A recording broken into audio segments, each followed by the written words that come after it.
Hello, and welcome to A Sound Constitution, here on CHLY 101.7 FM, a show where we focus on health topics that are important to our community.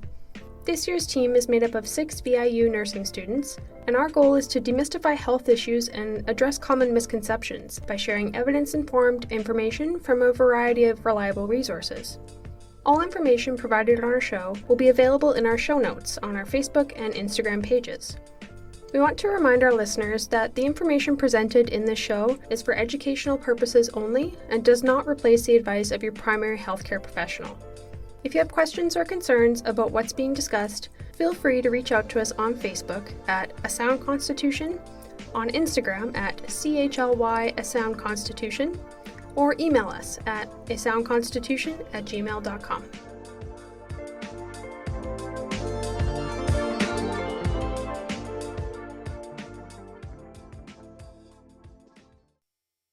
We begin today by acknowledging that we are gathered on the unceded and traditional lands of the Nanaimo people, whose rich cultural history continues to inspire and guide us. Our broadcast also extends into the territories of the Coatsan and the Sliaman nations.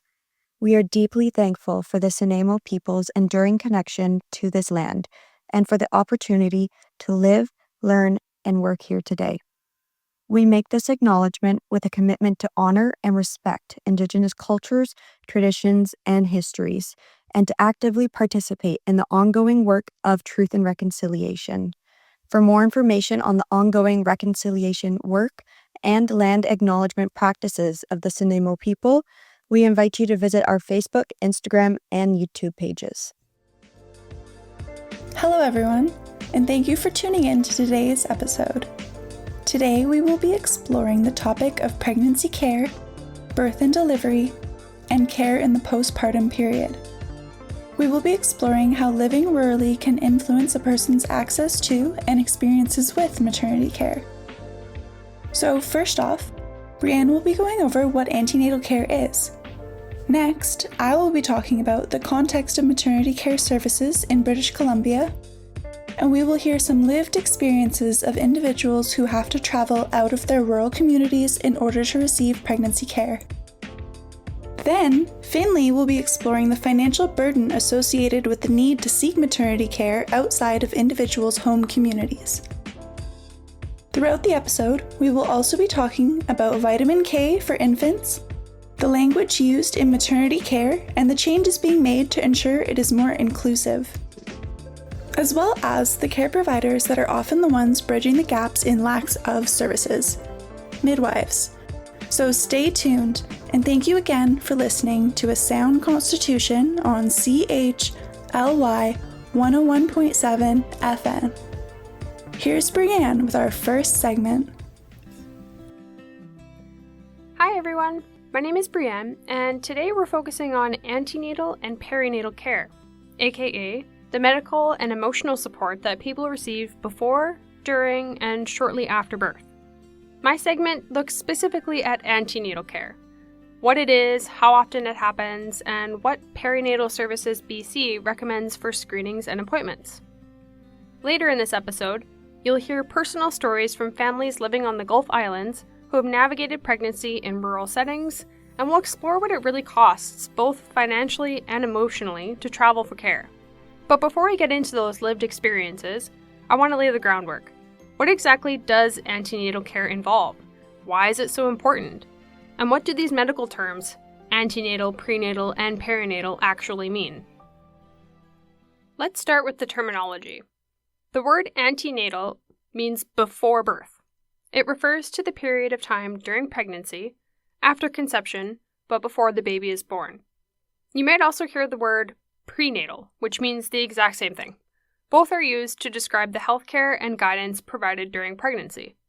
In Canada and the United Kingdom, the term antenatal is used most often, while prenatal is more common in the United States. So if you hear either one, know that they both describe the same type of care provided before the baby arrives. Another term you'll hear in this episode is perinatal. This one covers a slightly broader time frame. The perinatal period includes the time before birth, during birth, and the first few weeks after birth. It bridges the end of pregnancy, the experience of labor and delivery, and the early postpartum period when both parent and baby are adjusting and recovering. So antenatal or prenatal care focuses on the pregnancy itself, while perinatal care follows through birth and those precious days and weeks after. When we talk about antenatal care, we mean all the medical attention, emotional support, and education that happens throughout pregnancy. It's the care that helps ensure both the birthing parent and the baby stay healthy and that potential problems are caught early.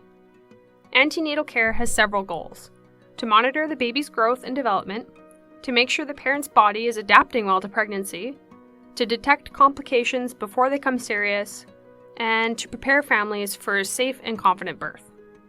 In British Columbia, Perinatal Services BC, or PSBC, plays a leading role in setting these standards. PSBC is part of the Provincial Health Services Authority, and they create guidelines and coordinate programs that support pregnancy, birth, and newborn care across the province. They work with doctors, nurses, midwives, and public health professionals to make sure people, including those in smaller towns or on the Gulf Islands, have access to safe, evidence-based care. Antenatal care isn't just about tests or physical exams. It's also about building a relationship with your healthcare provider. It's a partnership, and it's based on trust, communication, and shared decision-making. It's a space where people can ask questions, share concerns, and learn about everything from nutrition and exercise to mental health and emotional well-being. The frequency of antenatal appointments depends on how far the pregnancy is and whether there are any complications. According to PSBC and HealthLink BC, someone with a low-risk pregnancy, meaning there are no major medical issues, will have a checkup usually about every 4 to 6 weeks until 28 weeks of pregnancy. After that, visits happen every 2 to 3 weeks until 36 weeks of pregnancy, and then once a week until the baby is born. Each visit is a snapshot in time, allowing providers to track how the baby and parent are doing. A healthcare provider, often a family doctor, midwife, or nurse practitioner, will typically measure blood pressure, they'll check weight, and listen to the baby's heartbeat using a small handheld Doppler device. They'll measure the size of the uterus, called the fundal height, which helps estimate how the baby's growing. A urine test may be done to look for protein or sugar in the urine. A protein in the urine can be an early sign of a condition called preeclampsia, which involves high blood pressure and can be dangerous if untreated, so it's good that they're checking for that. They also check for sugar in the urine, which might point to gestational diabetes, which is just a type of diabetes that develops during pregnancy, but usually resolves after birth. These regular visits are also a chance to talk about physical changes, emotional health, and everyday challenges like sleep, nutrition, or even pain. It's about the whole person care, not just the medical side of pregnancy. The very first visit is often called the initial prenatal visit or booking appointment. This one usually happens within the first trimester. That's within the first 12 weeks of pregnancy. It's typically longer than a routine visit because it sets the foundation for the entire pregnancy.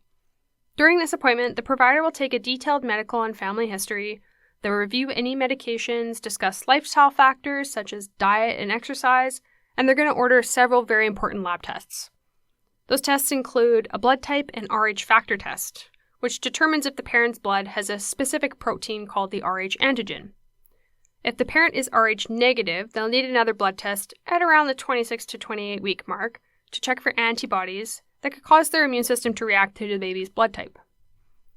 Blood tests are also used to screen for infections such as HIV, hepatitis B, and syphilis, and to check for immunity to rubella, which is also known as German measles. Rubella is usually mild in adults, but it can cause birth defects if caught during pregnancy. And speaking of measles, right now this topic is more important than ever. British Columbia has seen a rise in measles cases in 2025, with public health officials reporting over 100 cases across the province, mostly among people who were not fully vaccinated. Measles spreads very easily through coughing and sneezing, and while the MMR vaccine, which prevents against measles, mumps, and rubella, can't be given during pregnancy, it's extremely important to make sure you're protected before becoming pregnant.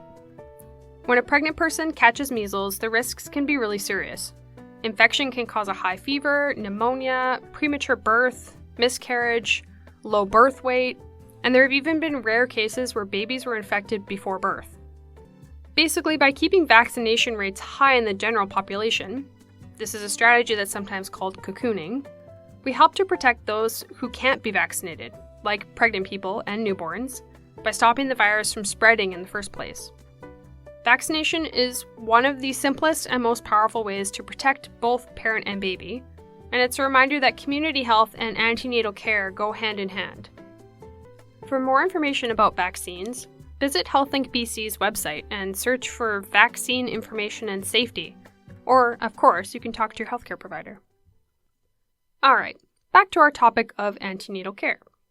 In addition to laboratory testing, most pregnancies also involve at least 1 or 2 ultrasounds, which are just safe imaging tests that use sound waves to create pictures of the baby inside the womb. The first one is often called a dating ultrasound, and that usually happens between 11 and 13 weeks. This scan helps confirm how far along the pregnancy is, it estimates the due date, and checks that the baby's heartbeat is strong. The second ultrasound, known as the anatomy scan, is typically done between 19 and 21 weeks. It's a detailed look at the baby's body, the heart, brain, kidneys, spine, limbs, and other organs, as well as the placenta and amniotic fluid. The placenta is the organ that connects the parent and the baby, supplying oxygen and nutrients while removing waste. This is also the stage when many families find out the baby's sex, if they choose to, and if the baby's position allows a clear view. The main goal of the scan, though, is medical, to make sure that the baby's organs are developing properly, that the placenta is healthy, and that growth is on track. This scan is one of the most important milestones in pregnancy because it can identify developmental differences or potential concerns early on. British Columbia also offers free prenatal genetic screening through Perinatal Services BC. This program helps estimate the chance that a baby might have certain genetic or structural conditions, such as trisomy 21, which is also known as Down syndrome, trisomy 18, also known as Edwards syndrome, or open neural tube defects, also called ONTDs. Open neural tube defects are conditions that affect the baby's brain or spine as they develop. The most well-known example is spina bifida, where the spinal cord doesn't close completely. Another, more severe type is anencephaly, where parts of the brain and skull don't form properly. These conditions happen very early in pregnancy, often before someone even knows they're pregnant, which is why early screening is so important. In British Columbia, there are 2 main types of screening available. The first one is Serum Integrated Prenatal Screening, or SIPS. This involves 2 blood tests, the first between 9 and 14 weeks, and the second between 14 and 21 weeks. These samples are analyzed together to estimate the chance of chromosomal differences like Down syndrome, as well as ONTDs. The second one is Integrated Prenatal Screening, or IPS. This option combines the same 2 blood tests with a special ultrasound between 11 and 14 weeks called a nuchal translucency scan. This ultrasound measures the clear space at the back of the baby's neck, which can sometimes be thicker in babies with certain chromosomal conditions. Combining the blood test results with the ultrasound gives a more detailed risk estimate. These screening tests are safe and non-invasive. They don't harm the baby or the parent. It's important to remember that they are screening tests, not diagnostic tests. That means they don't confirm whether a condition is present, they simply identify whether there's a higher or lower chance. If results suggest an increased risk, families may be offered diagnostic testing, such as an amniocentesis, which involves collecting a small sample of amniotic fluid for analysis. All prenatal screening in BC is optional, and families can choose whether to participate after discussing it with their healthcare provider. The goal is not to create worry. It's to give parents more information, time, and support to make informed choices that feel right for them and their families. At around 24 to 28 weeks, another test called the Glucose Challenge Test is offered. This checks for gestational diabetes, which happens when the body can't use sugar properly during pregnancy. For this test, the parent drinks a sweet liquid and their blood sugar is measured after 1 hour. If it's high, more testing might be needed to confirm the diagnosis. In the later stages of pregnancy, appointments become more frequent, every 2 weeks and then weekly, and the focus shifts to preparing for birth. Providers monitor the baby's position, they check for signs of labor, and they start to discuss things like hospital bags, pain management options and plans for feeding. These visits also give space to talk about mental health, since anxiety and depression can sometimes develop during or after pregnancy. All of these visits and these tests might seem like a lot, but together they paint a complete picture of the pregnancy and they help prevent emergencies. For example, catching preeclampsia early allows healthcare teams to manage blood pressure and reduce the risk of seizures. Identifying gestational diabetes early helps prevent the baby from growing too large, which can make labor safer. But for those living in rural or island communities, following this ideal schedule isn't always easy. Some families travel several hours for ultrasounds or blood tests. And then, of course, there's the weather, ferry schedules, or limited clinic availability, which can all be barriers.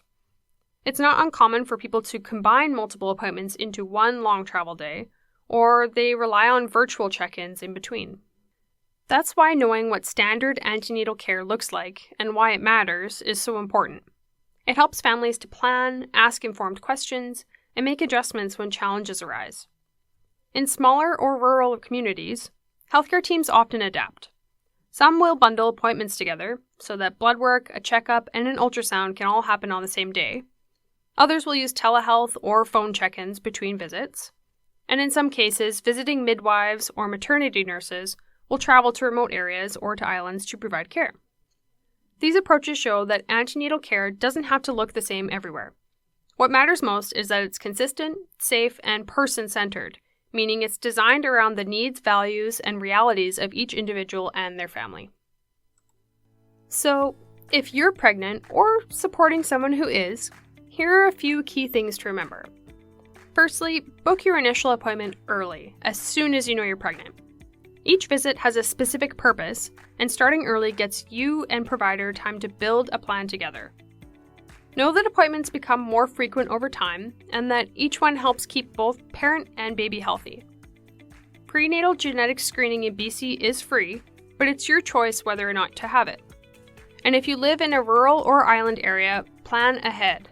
Bundle your appointments whenever possible, and communicate with your care team if travel is an issue.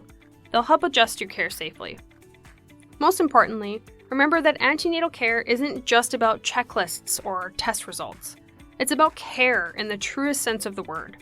It's about connection, confidence, and community. It's about being supported through one of life's most profound experiences, bringing a new person into the world. And when antenatal care is accessible and consistent, it sets the stage for safe births, healthy families, and strong communities. Thanks for listening in to A Sound Constitution on CHLY 101.7 FM. Stay tuned to hear first-hand stories from families navigating pregnancy and birth in rural and island communities, and what it really means to access care when the nearest maternity ward isn't just down the street, but across the water.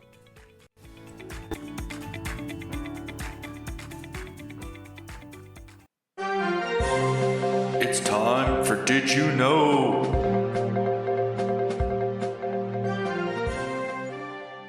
Hey everyone, it's Finley, and thanks for joining. I want to take a moment to talk about the wonders of vitamin K.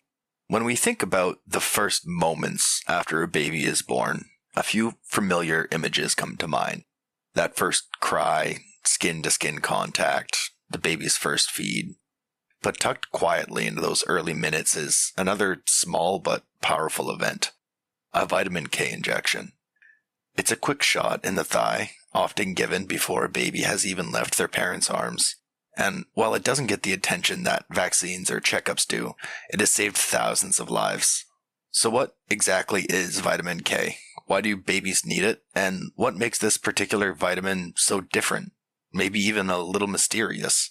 Vitamin K is part of a small family of fat-soluble vitamins, which means our bodies can store it in fatty tissues and in our liver. But vitamin K isn't just another dietary supplement. It is the spark in a chain reaction that activates blood-clotting proteins, and it's a quiet partner in keeping our bones strong. Whenever you get a cut, vitamin K steps in to help produce the proteins that stop bleeding. Without it, even tiny injuries could lead to dangerous blood loss. There is actually two main forms. Vitamin K1 is found in dark leafy greens like kale and spinach. And vitamin K2 is made by us, or more precisely, the bacteria living in our gut. And that's where the story starts to get interesting. Most vitamins come from outside. We eat them, we drink them, or we get them from sunlight. Vitamin K is the exception. It's a collaboration between us and our microbiome, the trillions of bacteria that call our intestines home. These microbiomes quietly manufacture vitamin K2 and hand it off in our bloodstreams. It's an elegant system. Our diet provides one kind, our bacteria provide the other, and together they keep our blood-clotting machinery running. It's almost poetic, a reminder that we're not just an individual organism, but ecosystems. Our survival depends on cooperation with the life inside of us. Now, imagine entering the world with a clean slate. Literally. Newborns arrive without the colonies of bacteria that we adults have in our bodies. They don't have the bacteria yet to make vitamin K2. Only a trace amount of vitamin K crosses the placenta, and breast milk contains very little. That means every baby starts life with almost no vitamin K reserves until their gut bacteria move in and set up shop, a process that takes some time. They're at risk for vitamin K deficiency bleeding, or VKDB. Now, VKDB isn't very common, but when it does happen, it can be catastrophic. VKDB involves internal bleeding, sometimes in the brain, and it can strike without warning. Before vitamin K prophylaxis became routine, doctors would see babies arrive suddenly pale, bruised, or unresponsive, sometimes with brain bleeding as the first sign. The vitamin K shot, first recommended in the 1960s, all but eliminated these tragedies. According to the Canadian Pediatric Society and the Centre for Disease Control, babies who don't receive the injection are more likely to experience serious bleeding. The injection provides a steady supply that lasts for weeks, long enough for the newborn's microbiome to mature and start producing its own vitamin K. It's prevention at its simplest, one tiny shot that gives the baby's body time to catch up. Because the vitamin K shot is often given right after birth, it sometimes raises questions, especially from parents hoping for a natural start. So let's look at a few of the most common misconceptions together. Number 1. Babies are born perfect. They shouldn't need extra vitamins. Now, babies are perfect, and part of that perfection is honesty about biology. Our species simply doesn't transfer very much vitamin K through the placenta. That's evolution, not a flaw. 2. The shot has harmful preservatives. The main ingredient is just vitamin K. The other ingredients just keep it stable and gentle to give. According to the CDC, one of the preservatives is benzyl alcohol, a common preservative used in many medications. In the 1980s, doctors found that very premature infants could be sensitive to large amounts of it, but the amount in the vitamin K shot is tiny, far below any levels that could harm. After decades of use and research, vitamin K shots remain one of the safest and most effective ways to prevent serious bleeding in newborns. 3. Oral drops are safer. Yes, they're safe, but less effective. If doses are missed or spit up, protection drops quickly. And number 4, perhaps the biggest misconception of all, it's a vaccine. It is not. There's no immune component, no antigen. It's just a simple vitamin replacement that allows a newborn's blood to clot until they can produce enough vitamin K on their own. The vitamin K shot is one of the quiet successes of modern medicine. It doesn't rely on expensive technology or complicated logistics. It's simple, inexpensive, and almost universally effective. In a healthcare landscape often defined by crisis response, vitamin K prophylaxis is the opposite. A calm, preventative act rooted in decades of evidence. And for the tiniest patients, it's one of the first ways we keep the promise of universal care. We like to think of our healthcare as accessible, and for the most part it is, but sometimes the most important protections are the ones that happen quietly, before we even know we need them. That small vitamin K shot is a reminder of how connected we are, to our biology, to our microbiome, and to each other. It's proof that even the smallest vitamin can make a world of difference. Next up on A Sound Constitution, Sophia takes us through lived experiences of individuals delivering and seeking antenatal care in the rural Gulf Islands. Make sure you're staying tuned to 101.7 CHLY because there's so much more to come.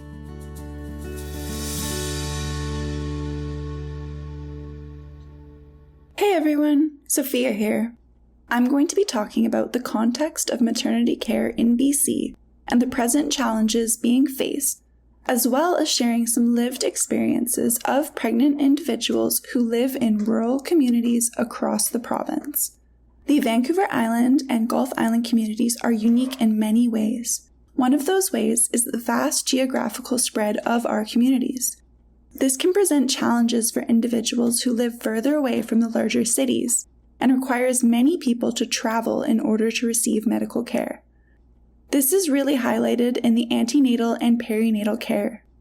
The topic of rural versus urban healthcare comes up a lot in research. A 2010 study by Cornelson and Grzybowski looked at the experiences of British Columbian women in accessing antenatal and perinatal services. Some important context surrounding these communities is the closure of maternity services offered at smaller local care centers and hospitals. Cornelson and Grzybowski linked these closures to the regionalization of healthcare, difficulty recruiting and retaining physicians, and lack of midwives or nurses who are trained in obstetrics. Between 2000 and 2010, 17 hospitals across BC stopped offering maternity services. This is an ongoing issue that has only gotten worse over the past decade. A 2025 CBC News report warns the public that Northern Health is expecting disruptions to maternity services in Prince George, Kamloops, Kelowna, Dawson's Creek, and more. These are related to physician shortages, nursing shortages, and other factors. Similar issues have been faced by Island Health in recent years. Victoria General Hospital launched the Victoria Perinatal Services Emergency Clinic in 2023 to address the lack of available maternity care options on the South Island. However, the Times Colonist reports that this service is slated to be discontinued by February 5th of 2026. Island Health has been working hard to address this shortage long-term and has hired a reported 7 new family practice physicians specializing in maternity care and obstetrics, and 21 new registered midwives with hospital privileges at Victoria General. These types of shortages are felt greatly by individuals living in the North Island as well, with limited hospital and care center options. The Centre for Rural Health Research conducted a project in 2009 called the Aboriginal Midwifery Demonstration Project. Throughout this research project, they identified key factors that impact the care received by women living rurally and how the lack of local obstetric and maternity care influences their experiences and outcomes surrounding pregnancy and birth. Currently in British Columbia, the majority of rural midwifery practices are in close proximity to a hospital that provides local cesarean section services. However, in a number of rural catchments, midwives are the sole providers of maternity care. They can offer intrapartum services, but have no local access to cesarean section in the event that it is needed. For example, on Salt Spring Island, registered midwifery has been the primary mode of maternity care since 1998, with birth usually taking place locally at the birthing person's home or at the Lady Minto Hospital. Individuals who are requiring further medical support during labor and delivery or throughout their pregnancy must travel to hospitals such as Duncan or Victoria. This burden of travel is even more prevalent on more remote island communities and the Northern Island.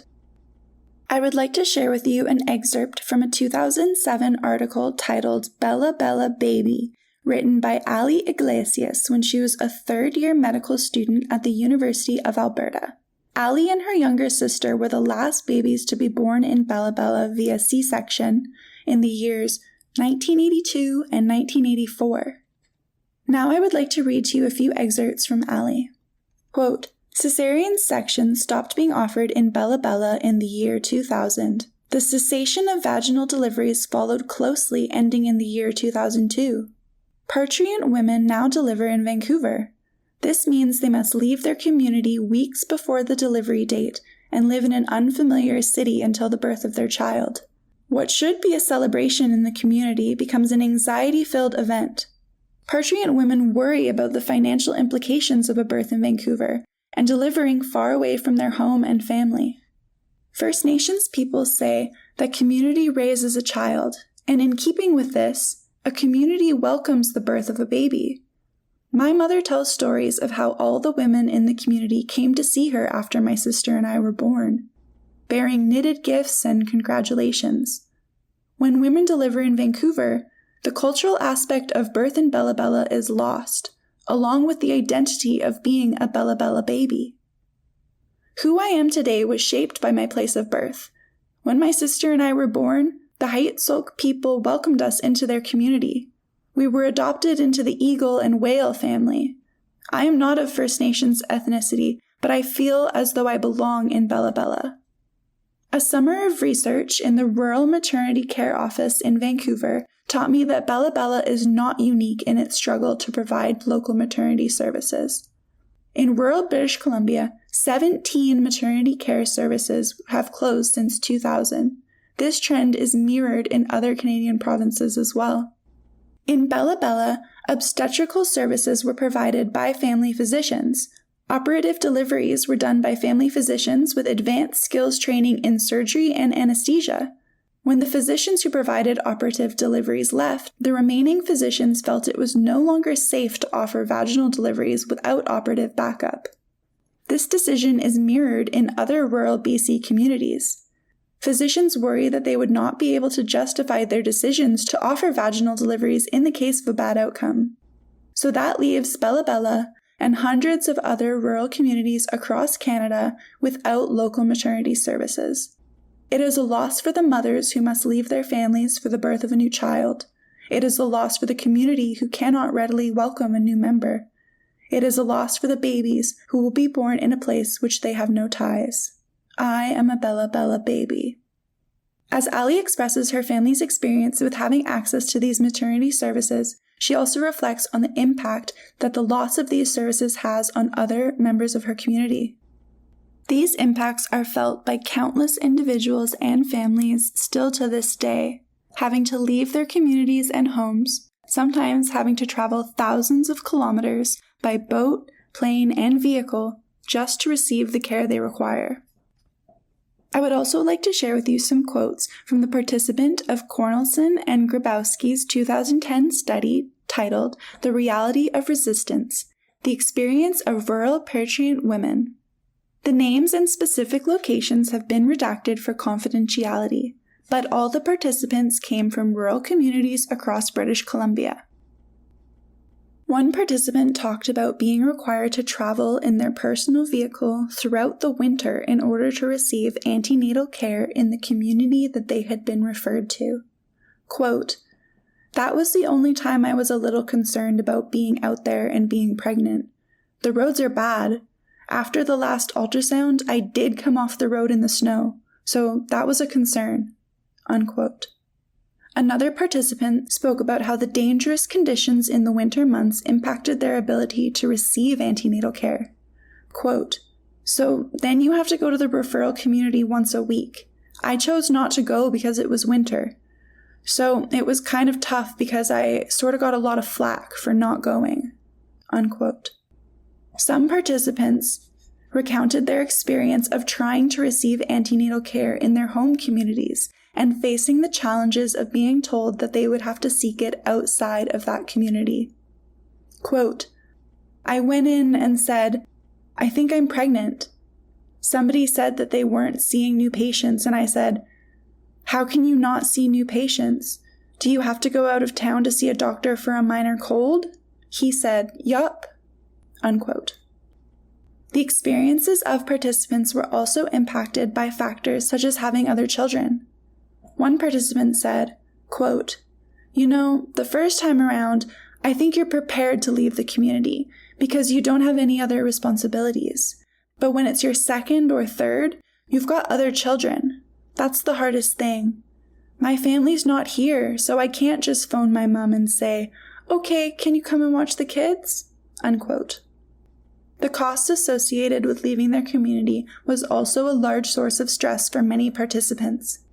One participant noted that her partner was off work for 12 days. She went on to say, quote, "That amount of time was hard because his was the only income coming in."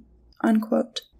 The financial burden that traveling in order to receive care places on families is such a large factor and influences families' experiences throughout the pregnancy, birth, and postpartum period. This will be explored further later on in the episode, so stick around to hear Finley give you a breakdown of some of the hidden costs royal families face. Now that we have heard some of the lived experiences of individuals who are required to leave their communities in order to receive maternity care, next up, Brianne is going to go over some of the language surrounding pregnancy and birth, and the work that is being done to ensure that language is inclusive and person-centered. If you would like to learn more about the topics discussed here today, please check out our show notes on Facebook and Instagram. Thanks again for listening to A Sound Constitution on CHLY 101.7 FM. Hi everyone! Before we look at the financial side of pregnancy, I want to take a few minutes to talk about the language we use when we talk about pregnancy and birth. Language might not be the first thing that comes to mind when you think about healthcare, but it actually plays a huge role in how people feel during pregnancy. The words we choose can make someone feel included and respected, or, well, sometimes left out. Let's start with the terms birthing parent and mother. For a long time, healthcare and society have used the word mother to describe anyone who gives birth. For many people, that term feels right. It reflects their identity and the experience of becoming a mom. But not everyone who gives birth identifies as a mother. Some people are transgender, non-binary, or gender diverse, and they might prefer the term birthing parent, gestational parent, or simply parent. Using inclusive words like birthing parent doesn't take away from the word mother, it just makes space for everyone. It's about recognizing that pregnancy and birth can be experienced by people of many genders, and that everyone deserves to feel acknowledged and respected for the role they play in bringing a baby into the world. The same goes for the words we use around feeding. Most of us are familiar with the term breastfeeding, and that's still a word that many parents proudly use. But for others, especially transmasculine or non-binary people, that term might not feel right for their body or their experience. Some prefer the word chest feeding instead. Both words describe the exact same thing, feeding a baby with human milk. The difference is about comfort and self-identity. The idea isn't to replace one term with another, but to have options so that everyone feels included. You'll also sometimes hear neutral terms like nursing or human milk feeding, which focus on the act of feeding without referring to anatomy. Here in British Columbia, even Perinatal Services BC uses the phrase breastfeeding or chest feeding in their resources. Just a small but powerful way to show that everyone's experience is valid and welcome. Language is evolving when it comes to talking about birth, too. Some people use words like vaginal birth, birth canal delivery, non-surgical birth, or cesarean birth, which is also known as a C-section, to describe how their baby just arrived. The goal is to choose language that feels accurate and respectful, not judgmental or loaded with expectations. For example, saying cesarean birth instead of C-section delivery helps to recognize that it's still a birth, not something less natural or unsuccessful. And avoiding phrases like normal delivery or failed induction can take away unnecessary pressure or guilt. Every birth is different, and each one deserves to be recognized as its own powerful experience. Some people like to keep their language more medical or straightforward, while others describe birth as deeply emotional or transformative. There's no wrong way to talk about it. The key is to respect how each person wants to describe their own experience. Whether it's a vaginal birth, a cesarean, a medicated or unmedicated labor, they all represent strength, care, and love in bringing a new baby safely into the world. At the heart of all this is one simple idea: using the words that make people feel seen and comfortable. After all, pregnancy and birth are deeply personal experiences, and no two journeys are the same. Taking the time to ask, what words feel right for you? Or listening to how someone describes themselves can make a big difference in how supported they feel. Inclusive language doesn't make things complicated, it just makes things human. It reminds us that everyone deserves kindness, understanding, and the right to define their own story. Up next, we'll shift from language to logistics. what happens when the maternity ward isn't nearby? Well, let's hear from Finley now about the costs and challenges that families face when traveling for antenatal and perinatal care. Take it away, Finley. Thanks, Brienne. When you live on a Gulf island or a rural coastal community, going to the hospital can mean a lot more than hopping into the car and driving a few minutes down the road. For many expecting parents, especially those who need antenatal care or plan to deliver in a larger hospital, every appointment involves ferries, fuel, meals, hotels, and time away from work. Before we even talk about dollars, we need to understand the system that's supposed to help families manage them. In BC, a few programs exist to help ease the burden of medical travel, especially for people far from major hospitals. On paper, they sound strong. In practice, they only cover part of the picture. Let's start with the Travel Assistance Program, or TAP-BC. Run by the Ministry of Health since 1990, it helps residents who must travel for non-emergency specialist medical care not offered in their home community. Here's how it works. If your doctor or a nurse practitioner refers you somewhere, they fill out a TAP form that gives access to discounted or free fares through partner carriers like BC Ferries, Helijet, or Harbour Air. But there's a catch. TAP doesn't reimburse for fuel, parking, meals, or accommodation. You just receive a fare discount. For most families, it helps a little, but not nearly enough. For island residents, the most important partner is BC Ferries. In 2023, BC Ferries announced that all TAP medical travel bookings are now free of reservation fees. No more $18 charges each way. They call it making medical travel completely cost-free on bookable routes. That's a welcome change, but it only removes the booking fee, not the actual ferry fee, depending on which program you're in. BC Ferries also operates Medical Assured Loading, or MAL, which gives TAP-approved travelers priority boarding if sailings are full. Anyone who's waited in a long ferry lineup on the way to a hospital knows how valuable that time can be. Together, TAP and MAL improve transportation access, at least in theory, but they don't touch the other costs that pile up along the way. Beyond transport, families often rely on medical rate hotels near hospitals. Health authorities such as Island Health and Vancouver Coastal Health maintain partnerships with local accommodations that offer discounted rooms, usually around $100 to $150 a night, according to their listings. For Indigenous families, the First Nations Health Authority runs the Medical Transportation Benefit, which can cover travel, meals, lodging, and a family escort. It's one of the few supports that recognizes the full cost, not just transportation costs. So while the framework looks good on paper, in practice, the financial burden often remains on the patient, especially for those who have to travel repeatedly for prenatal checkups, ultrasounds, and even delivery itself. And that brings us to the next section. What families still have to pay out of pocket, even after all these programs have kicked in. Depending on the programs you're involved in, there's the cost of the ferry fare itself, the gas and the parking, hotel stays, meals, childcare, and lost income. TAP BC handles only the transportation fare. Everything else, that adds up fast. And it's not just money, it's time.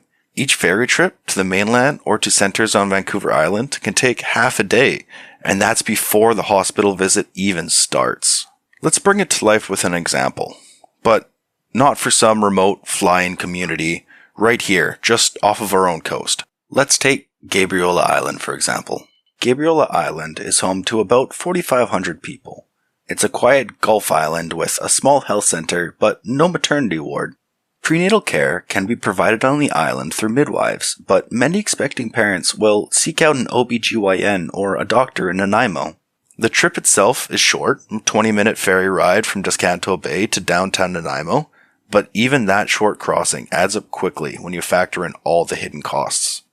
According to the BC Ferries fare table for 2025, the trip costs about $26.50 plus $11 for every additional passenger. The majority of those living on Gabriola Island have something called the BC Ferries Experience Card, which reduces the fare pretty substantially, down to $23.50 for vehicles and $6.50 for passengers for the round trip. This means a return trip for a pregnant parent and their partner taking one vehicle totals $30. Now, BC Ferries does participate in the Provincial Travel Assistance Program, or TAPBC, which can help with some of the costs, but not everyone is enrolled in the program. Another challenge is that the Gabriola-Nanaimo sailing isn't bookable, so there's no way to hold a spot ahead of time.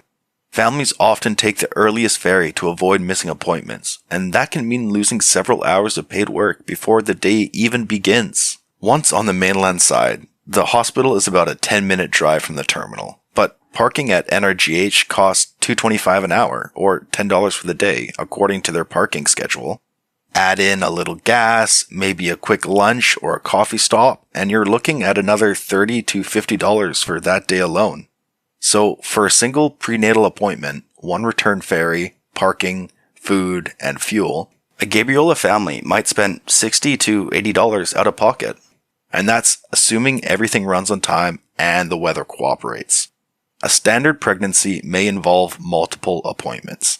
If you make the same trip once a month for the first 6 months, then bi-weekly, then finally weekly as the due date approaches, you could easily make 8 to 10 trips. That adds up to between $480 and $800 over the course of one pregnancy, just in travel and travel-related costs. Even though the distance to Nanaimo is less than 10 kilometers as the crow flies. These costs are before we take into account missed time at work. According to Statistic Canada's Labour Force Survey, the median wage in British Columbia is around $35 an hour. So even one missed shift, that adds up quickly. Anywhere from $280 to $560 in lost income for a single day off, depending on who's traveling.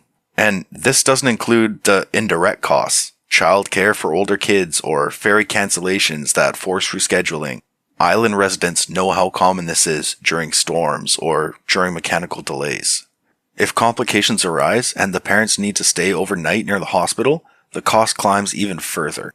Island Health's medical accommodation listings for Nanaimo show discounted medical rates starting at around $100 to $140 per night, depending on the season. Add meals at about $50 to $80 per day, according to StatsCan domestic travel expenditure averages, and a single overnight stay can easily push the total trip to $250 to $300. So even for families living just one ferry ride away, antenatal care and delivery create a steady stream of expenses. It's not just a one-time burden. It's 10 or more small withdrawals from the family budget over months, often without any formal reimbursement. And while the TAPBC government program listed on the Government of BC's health site does reduce the transportation cost on some longer routes, it doesn't cover cost of fuel, meals, accommodation, or lost wages, all of which makes up the majority of the real financial strain. For some of Gabriola's families, that means choosing between more frequent checkups and keeping household expenses in balance. It's not a dramatic flight across the province, it's a short ferry ride across the water. But it's a powerful example of how even local maternity can become logistically and financially exhausting. In summary, traveling from a Gulf island or remote community to a large hospital for antenatal care and delivery imposes a multi-dimensional cost burden for families. Even with BC's travel assistance program and medical assured loading, families still shoulder substantial expenses: travel, lodging, meals, lost income, childcare, and more. We like to imagine healthcare as something within everyone's reach. Yet, so much of what limits access happens quietly, out of sight. We've heard about the challenges of distance, travel, and cost, but there's another side to the story. The people that make birth possible, even in small or isolated communities. In our next segment, Sophia takes us into that story, one rooted in tradition, resilience, and a deep connection to care. Make sure you're staying tuned in to 101.7 CHLY. You won't want to miss what's coming up next on A Sound Constitution. Now that we have explored what antenatal care looks like, heard some of the lived experiences of individuals living rurally while receiving antenatal care, and talked about the costs associated with traveling for these services, we would like to highlight some of the care providers that are unique to the maternity care area. Midwives. You may have heard the term midwife before, perhaps in media or from someone you know. But what are midwives? What are their roles in maternity care? The British Columbia College of Nurses and Midwives, the BCCNM, defines a midwife as a licensed professional who provides primary care to clients and babies during pregnancy, labor, birth, and the postpartum period. But what does that role truly encompass? What kind of education must they receive? And how long have midwives been around? I will answer these questions and more coming up next. So, what does becoming a midwife look like? Midwives, just like registered nurses, must complete a 4-year university program as well as passing their licensing exam in order to call themselves a midwife. But it hasn't always looked like this. The International Confederation of Midwives identifies midwifery as one of the oldest professions to exist. Its origins can be traced back to the Paleolithic era, or 4000 BC. During this time, women had to support themselves through the birth experience, which was often in challenging and life-threatening environments. Midwives learned how to support this process through passing down knowledge, lived experience, and through watching other mammals. The specific practices and beliefs surrounding birth support were unique to different regions and cultures. Many indigenous cultures around the world saw this process as deeply spiritual, and their practices were rooted in tradition, nature, and herbal medicines. From 3500 BC to 300 BC, the Egyptian and Greco-Roman eras saw enormous progress in the development and acknowledgement of midwifery as an autonomous, scientific, and respected paid profession. But in late 300 BC, the social attitudes about female midwives changed, and midwifery became a profession under the hierarchy of male-supervised medicine. In Europe and the Mediterranean, between 2200 BC and 1700 BC, the empowerment of women played a large role in building professionalism in midwifery. However, by the arrival of the High Middle Ages, between 1000 and 1250 AD, female midwives or healers were considered heretics or witches and would therefore be hung or burned to death. All over Africa, traditional midwives and other healers have been an integral part of medicine for centuries. But when Europeans brought African people to the United States and enslaved them during the 17th century, some African women were enslaved specifically to train and serve as midwives. Midwives were still the main healthcare providers for birth in the colonies, and they continued to serve African and white women in birth until the 19th century, when the male physician replaced midwives with the introduction of male-supervised obstetrics. If you would like to learn more about the history and practices of midwives across the world, please check out our sources in the show notes from today's episode. So, what does midwifery look like in today's age? The Midwives Association of British Columbia breaks it down into 3 areas: pregnancy, birth, and postpartum. It is important to note that midwives are the primary care provider for individuals who are experiencing low-risk pregnancies, meaning that they do not have any medical concerns. If the birthing person requires further support, their midwife can connect them to a specialist, such as an OBGYN or a pediatrician. Now, let's take a look at the midwife's role during the pregnancy. Midwives conduct regular appointments. Oftentimes, there is the option to go into the midwife's office or to have them come and do appointments in your home. Midwives order all the additional testing that is needed, such as blood work, urine tests, ultrasounds, and follow-up appointments. When you see your midwife, they will assess your fetus's well-being and the progression of your pregnancy. They will listen to your fetus's heartbeat, they will measure your stomach, they will feel your stomach and review ultrasounds so that they know what position your baby is in. They also look at the amount of amniotic fluid, or water, that is surrounding your fetus. As your pregnancy progresses, the midwife will monitor your fetus's growth and development. Another important role of the midwife during this time is to support the birthing person and their family, answering questions, providing education, addressing needs or concerns, and supporting you through the transition, physically, mentally, and spiritually. The midwife will support you in developing a birthing plan and go over the options as well as make plans for unexpected events. Having a midwife often means that you can contact them directly, whether it's just to ask a question or to set up additional appointments. Midwives are ready to support their clients in whatever way they need. Next, let's talk about the midwife's role during birth and labor. When labor begins, the midwife will support you through the early stages. This can include coming to your home to assess progress and offer support, offering suggestions to manage pain, and assessing the progression of labor. In the active stages of labor, the midwife will be with you constantly, assessing your and your baby's well-being and the progression of your labor. Your midwife will advocate for you and ensure your birth plan is followed as closely as safely possible. Your midwife will deliver your baby and facilitate the first feed and skin-to-skin contact if that is what you agreed upon. Your midwife will assist with the delivery of the afterbirth, or placenta. Your midwife will assess your infant and assess you to ensure you both are adjusting well. Midwives are trained to manage urgent situations until things get better or until a specialist arrives.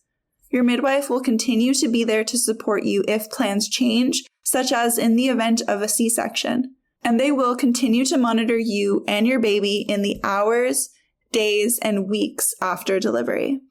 Lastly, what does this look like in the postpartum period? The care in the postpartum period involves the immediate care your midwife will provide to you and your infant right after birth. It also includes weighing the baby to monitor weight loss and growth in the first few weeks. It can include supporting you and your family during this period of adjustment, supporting with feedings. Midwives are trained to support breastfeeding, bottle feeding, and with alternate methods. Your midwife will also be there to answer questions, provide education, and ongoing support as you adjust to your life with your new baby. Midwives are skilled and knowledgeable care providers. They can manage all aspects of care from conception and pregnancy to the postpartum period.